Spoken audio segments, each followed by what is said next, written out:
저한테 10분밖에 없으니까 그냥 빨리빨리 나가도록 하죠. 제가 할 얘기는 이겁니다. 이때까지 컴퓨터를 통해 가지고 예술작품을 생성하는 그런 실험의 역사들을 살펴보고요. 마지막에 과연 AI가 예술작품을 만들 수 있는가 그 질문을 던져보도록 하겠습니다. 결론은 아니다. 네, 컴퓨터 아트는 크게 둘로 나누시죠. 컴퓨터 에이디드 아트, 컴퓨터 지원 예술이라고 하는 게 있고요. 또 하나는 컴퓨터 제너레이티드 아트, 생성 예술이라고 하는데 컴퓨터 지원 예술은 그냥 예술가들이 주체가 되고 컴퓨터는 그냥 툴로 사용하는 겁니다. 반면에 컴퓨터 제너레이티드 아트는 컴퓨터가 주체가 돼서 작품을 만드는 거예요. 우리한테 관심 있는 건 바로 후자겠죠. 그 역사를 한번 살펴봅시다. 그 역사는 사이버네틱스까지 올라갑니다. 이거 인공두뇌학이라고 하는데 노벨 위너라는 사람이 여기 보면 무슨 얘기가 나오죠? Whether machine or the animal 이렇게 얘기했죠. 결국은 뭐냐면은 그 동물들의 인간과 동물들의 뇌를 기계적으로 재현하는 그런 학문이 바로 인공두뇌학이었습니다. 근데 그 인공두뇌학의 가장 큰 과제 중에 하나가 바로 뭐야? 인간의 두뇌를 시뮬레이션하는 건데 그 중에서도 가장 시뮬레이션하기 어려운 게 바로 뭐야? 인간의 창조성, 창의성, 상상력, 즉 예술 분야죠. 그래서 바로 이런 관점에서 사이버네틱스 관점에서 처음으로 예술을 생성하겠다라는 이런 실험들이 이루어집니다. 거기에 두 개의 모델이 있습니다. 제가 확률을 이용하는데 확률에는 이제 보통 우리가 알고 있죠. 포이겐스의 원리, 확률은 누적되지 않는다. 제가 고등학교 때 보충 수업에 출석 체크를 한 3분의 1 정도거든요. 근데 이제 2번 빠지고 3번째 걸릴 때잖아. 근데도 재밌게도 확률은 누적이 안 돼요. 다음 날도 걸릴 확률은 3분의 1이잖아. 그렇죠? 그러니까 안 걸릴 확률이 더 많은 거죠. 그래서 빠지다가 나중에 했는데 이게 이제 우리가 알고 있는 포이겐스의 확률 개념인데 속박 확률이라는 게 있습니다. 예를 들어 가위바위보 할 때 여러분 어떻게 돼요? 그가 낼 때는 앞에 사건에 연동이 되죠. 바로 이런 식이라는 거죠. 그래서 그걸 마르코프 체인이라고 하는데 그래서 마르코프 체인을 이용해가지고 예술작품 생성하는 겁니다. 예를 들어서 음악에서 도 다음에 미가 나오고 그 다음에 도미가 나오면 그게 뭐가 나오기 쉬워요. 소리 나오기 쉽죠. 이런 방식으로 해서 쉽게 말하면 음악을 분석을 해서 음악에서 코드에서 진행된 확률 분포를 추이 확률이라고 해요. 그래서 어떤 그걸 얻은 다음에 그 추이 확률 분포와 똑같은 게 생성을 하게 만든다라는 겁니다.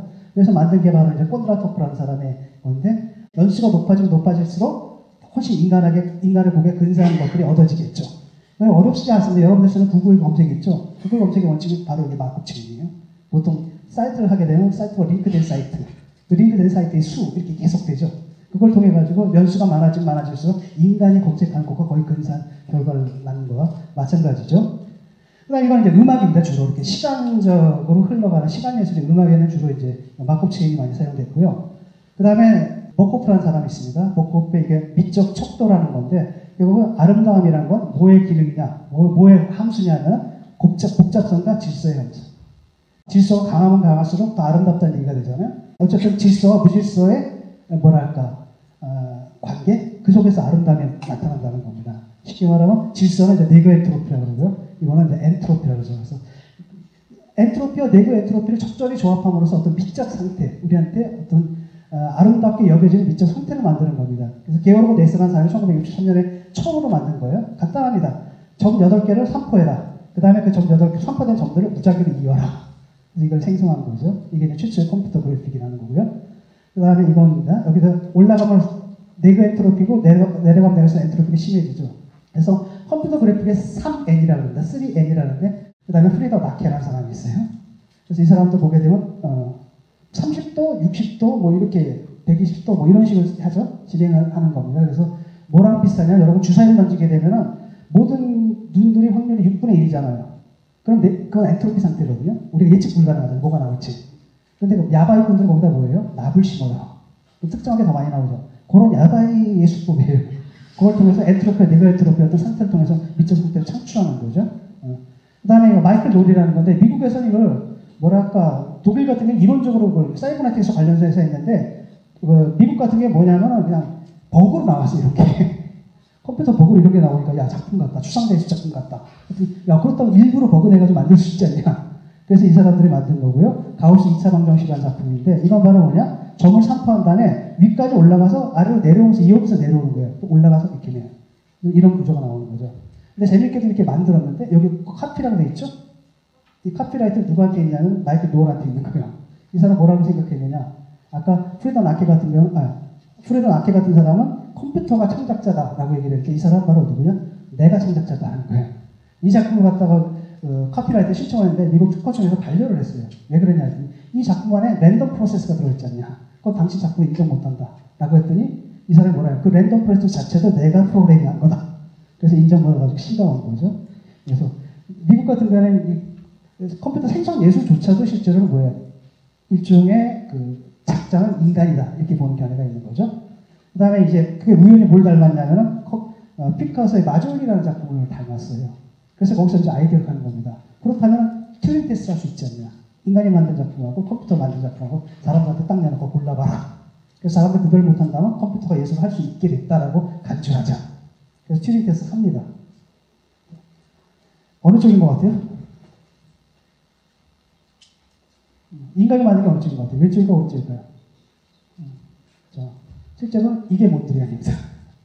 이겁니다. 논리는 간단하죠. 수평과 수직의 바를 산포하라. 그 다음에 덴서티를 주는 거예요. 여기는 위로 갈수록 밀도를 하여라. 그 다음에 둥글게 마감하라. 이렇게 되면 이런 게 나온다라는 거죠. 자, 그래서 근데 재밌게도 실험을 했는데 더 많은 사람들이 이게 인간이 만든 거라고 대답했다고 그러더라고요. 실제로 보면은 이제 이런 거 프리더 나케 같은 경우도 하루투이란 쉽게 그 앤프로멜 계열의 작품들을 이렇게 시뮬레이션 했고요. 그 다음에 브리질 라이드의 오바트라고 그러죠. 어느 게 인간 것 같아요? 요게 인간 곡이죠. 요거 이제 거기서 사인 곡선이잖아요. 사인 곡선의 주기가 이게 배수로 늘어나는 그런 부분을 기계로 생성한다는 것이죠. 자, 근데 이제 문제는 뭐냐면 이거 가지고는 추상예술을 만들 수 있는데 구상예술을 만들 수 있겠어요? 구상예술 못 만듭니다. 예를 들어가지고 생각하면 알파벳을 무작위로 해서 거기서 유의미한 문장이 나옵니까? 안 나오는 거죠. 그래서 그때는 이제 뭐냐면 제너러티브 노엄 첨스키가 말한 변형 생성 문법이라는 걸 이제 도입을 해요. 왜냐? 1960년대 이후에는 구상이 등장합니다. 앤디 월.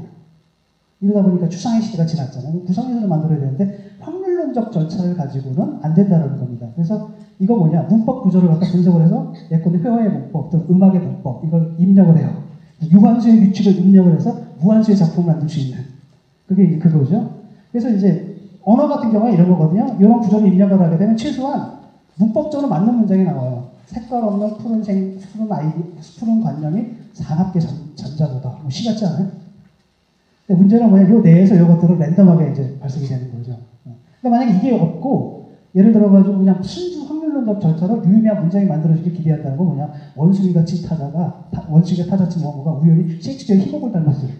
근데 이제 문제는 뭐냐, 언어는 이렇다 치더라도 회화는 어떠냐는 거예요. 그래서 회화에서 이제 구성회화에 생성하려는 게 헤럴드 코엔이라는 사람인데 굉장히 어렵습니다. 그러니까 둘로 나눠야 돼. 메인 프로그램하고 서브 루틴입니다. 그러니까 사람 머리가 오면 그 다음에 목이 나오잖아요. 목이 나온 다음에 몸이 나오죠.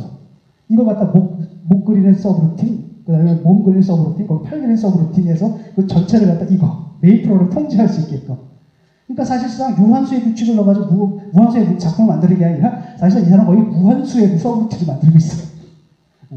그래서 지금도 하고 있습니다. 이거 계속 무한히 생성되거든요. 그래서 여러분들 들어가시면 돈 주면 살 수 있어요, 프로그램을. 또 하나는 뭐냐? 공짜로 얻을 수도 있습니다. 그건 어디다 쓰냐? 축약판을 공짜로 주는데 그건 뭐냐? 스크린세이버. 그냥 계속 만들어야 돼요, 이거를. 그래서 이제 여기까지 되다 보니까 사실은 저렇게 하는데 이 사람 40년 걸렸거든요. 저 정도 하는데. 그러니까 이거는 아니다. 라고 해서 이거 불가능하다 거의. 이제 포기가 됩니다. 그래서 포기가 됐다면 그 다음에 컴퓨터 예술이라는 게 이제 어디로 가냐면 컴퓨터 ADD 아트로 가는 거죠. 그래서 이 사람들이 컴퓨터 그래픽이 주로 그래픽 툴, 그러니까 기획은 뭐로 하냐면 CAD 같은 걸로 하는 거죠. 컴퓨터 어시스티드 디자인. 그 다음에 실행은 뭘로 하냐면 뭐죠? CNC, 쉽게 말하면 컴퓨터 뉴메리컬 컨트롤이라고 해서 이건 깎는 거고요. 이건 붙여나가는 겁니다. 그래서 에디티브, 이건 서브젝티브고 이건 에디티브. 이 레프트 프로토타입이 오늘날 말하는 그 3D 프린터라는 거죠. 그러다가 이제 파라다임 시프트가 최근에 있습니다. 20세기에 들어와가지고. 근데 그 파라다임 시프트는 바로 뭐냐? 이제까지는 바로 뭐였냐면 내셔널리즘, 합리주의였거든요. 합리주의가 또 공식만 하게 되면 뭔가를 만들어낸다는 건데 경험주의로 변하는 거예요. 그러니까 애가 경험을 해야 돼요. 그래서 이른바 이제 뭐가 등장하냐면 뇌과학의 결과라는 거죠. 근데 옛날에는 사람들이 인간의 뇌와 닮지 않은 기계의 뇌를 만들려고 했다면 이제는 그 기계의 뇌를 인간의 뇌를 연구해서 그걸 모방하려고 해요. 그러는 가운데 이른바 이제 딥 러닝 같은 것들, 이건 경험주의 모델입니다. 얘가 학습을 하고 마트먹으로 올라가는 이런 것들 만들어주고, 그래서 이걸 이용하게 되면 이제 뭐랄까 이미지 리코그나이션 같은 걸 할 수가 있게 되는 거죠. 그래서 나온 게 이제 생각해 보세요. 그림 그리는 절차입니다. 세계를 보죠. 들어갑니다. 인풋이 되죠? 이 프로세스에서 그다음 아웃풋, 작품이 나온다는 거죠. 요겁니다. 요 프로세스, 요게 바로 예술가의 언어고 스타일이고 양식이고 뭐 이런 거라는 거예요. 자, 한번 볼까요? 자, 요게 인풋 됐죠? 그럼 이게 아웃풋입니다. 이게 프로세싱이 되는 거죠. 요것들이 모델이 되는 거예요. 이렇게 만들어낸다는 거예요. 이 지금 여기까지 온 겁니다. 이거는 이제 윌리엄 터너고요. 요거는 에드바드 뭉크고, 이건 바로 고고라는 거죠. 여기까지 왔다는 거죠. 더 나가서 이제 바로 이렇게 있습니다. 이건 이제 예술 작품 만든 거예요. 그러니까 상당히 추상 넘어가면 상당히 잘 그렸죠? 딱 보면 거의 인간이 만든 거랑 거의 구별이 안 되죠. 여러분 아마 구별을 못 할 겁니다. 이건 뭐라고 그러냐면 캔이라고 되어 있잖아요. 근데 여기서 보면 어드버서리얼 네트워크라고 했는데 이건 바로 뭐냐면 이런 거예요. 한 놈은 인간하고 똑같은 걸 갖다 만들어요. 인간이 만든 작품과 똑같은 거 계속 만들려고 해요. 또 한 놈은 바로 뭐냐면 같은 프로그램 안에서 반대자가 있어요. 평론가가 있어요. 계속 씹어요. 심형래가 있으면 씹는 건 있듯이 이렇게 씹는 겁니다. 그래가지고 얘는 계속 흠을 잡아서 그래서 서로 경쟁을 시키는 거예요. 얘는 계속 속이려고 하고 인간이 만든 것을 속이려고 하고 얘는 자꾸 가르려고 이러다 보면 굉장히 늘어나거든요. 그래서 엄청나게 인간의 것에 가까운 거의 그거를 불가능한 것을 만들어내게 되는 거죠. 그래서 요즘은 이제 어디까지 왔느냐? 여기까지 온 겁니다. 이게 지금 옥션에 올라왔거든요. 그래서 뭐 8,000달러인가에 팔렸구나. 어쨌든 이것도 그렇게 만든 거고요. 초상화입니다. 그 다음에 부인이에요. 아까 이 사람이 공작인 것 같아요. 이름이 뭐래더라? 벨라미. 에드몽 벨라미라는 공작이고 프랑스팀에서 만든 건데 부인이라고 합니다. 자, 여기까지 왔어요. 그러니까 구상화를 그리게 되는 거죠. 그 학습을 통해서, 딥러닝을 통해서 여기까지 왔습니다. 그러면 AI가 그럼 예술 작품을 창작할 수 있게 됐다고 하느냐? 그러니까 AI가 분명히 그림을 만들어낼 수 있죠. 하지만 그것을 예술 창작했다라고 할 수 있느냐? 그 문제를 한번 따져보죠. 일단 이런 겁니다. 그러니까 칸트는 뭐라 그랬냐면 미적 판단은 규정적 판단력이라고 그랬어요. 미적 판단, 규정적 판단이 아니라 반성적 판단력이라고 그럽니다. 예를 들어서 이런 걸 그리세요. 이렇게 하면 이게 뭐죠? 뭐라 그래요? 뭘 그랬어요, 제가? 삼각형 그렸죠. 분법 판단 냈죠. 이 개별자를 삼각형의 분법 개념을 포섭했죠. 여러분 이유로 될 수 있을까? 왜? 변이 세 개잖아. 각이 세 개잖아. 그렇죠? 자, 근데 김태희는 예뻐요. 딱 보면 와, 예쁘다. 그렇죠? 근데 왜 예쁘죠? 말할 수 있어요, 없어요? 없죠. 그러니까 저런 규정적 판단은 먼저 보편이 주어지고 이렇게 되는데 반성적 판단은 먼저 개별이 주어져요. 그 다음에 나중에 보편을 구성한다는 겁니다. 바로 이제 지금까지 컴퓨터들은 바로 뭐냐면 이미 주어진 인간에 의해서 만들어진 규칙들을 시뮬레이션 하는 거잖아요.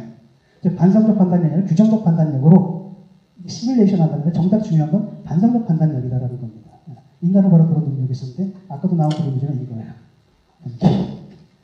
새로운 걸 만드는 거죠. 원래 이건 예술작품이 아니었잖아요. 근데 이 사람이 예술작품으로 만들어버렸잖아요. 이게 예술일 수 있는 새로운 보편을 만든 거예요. 이게 예술일 수 있는 새로운 미학 이론을 창조한 거죠. 여기서 가장 중요한 건 바로 뭐였냐, 여기 보면. 여기서 뭐예요? 미스터 머트 씨가 자기 손으로 이걸 만들어내는지 안 만들어내는지 중요하지 않다. 그 다음에 뭐라 했습니까? He chose it. 골랐다는 거죠.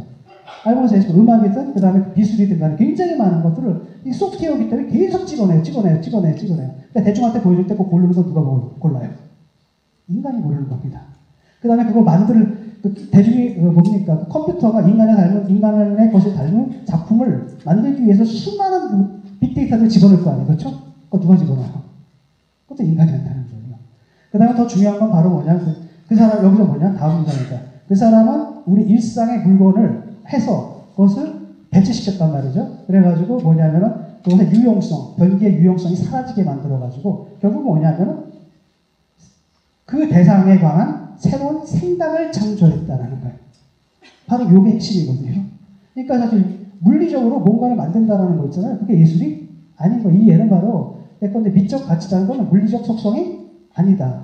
그러니까 어떤 물리적 패턴을 만드는으로써 예술 창작을 할 수 있다라는 관념 자체가 잘못됐다라는 거죠.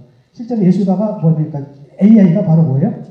창작을 하려면 정말 새로운 기준을 가지고 우리를 설득할 수 있어야 돼요. 관철시킬 수 있어야 되는 겁니다. 그렇기 때문에 제가 볼 때는 지금 보게 되면 아까 얘기했듯이 오늘날 지금 우리가 하는 것은 시뮬레이션 하는 거잖아요. 이미 인간의 작품이다라고 알려져 있는 그 규칙 있죠? 규칙을 가지고 빅데이터를 주고 그 규칙에 따라서 판단하고 하는 쉽게 말하면 반성적 판단력이라기보다는 뭡니까? 규정적 판단력으로 접근하고 있다. 그렇기 때문에 그것은 예술이 아니라 뭐냐? 시뮬레이션이다. 그 다음에 그 유명한 영화 이름대로 그것은 예술이 아니라 그냥 이미테이션 게임이다. 이렇게 말씀드릴 수 있습니다. 감사합니다.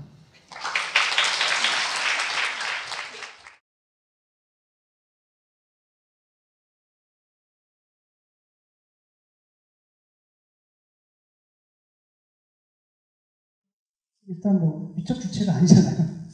욕망도 없을 거라고 우리는 생각을 하고, 그 다음에 미적 주체가 아니기 때문에 창작이 아니고요. 그 다음에 이제 그런 것이 근데 작품이 못 되는 건 아니고, 예를 들어서 어떤 예술가가 있어서 뭐 내가 I chose 선택했다라고 하면 그때는 이제 그게 될 수가 있겠죠. 근데 수용자가 들어오는 그 맥락은 좀 다르거든요. 그래서 뭐랄까 그 수용 미학이라는 게 있는데, 쉽게 말하면 한 작품이 예술가만의 것이 아니라 실제는 수용자와 예술가의 공동 창작이다라고 보는 미학의 한 흐름이 있어요. 그런 흐름이 있어가지고 있긴 하지만은 뭐 그렇게 볼 수도 있는 거죠. 하지만은 뭐 그게 일반적인 모델이다라고 할 수는 없는. 쉽게 말하면 미학의 세 가지 모델인데, 예술가 미학이 있고 작품 미학이 있고 이른바 수용자 미학이 있는데, 그 수용자 미학의 한 유형으로서 그런 이론이 있다, 해석이 있다. 저는 충분히 가능하다고 그 정도만 말씀드릴게요. 근데 그게 예술의 전부는 아니다.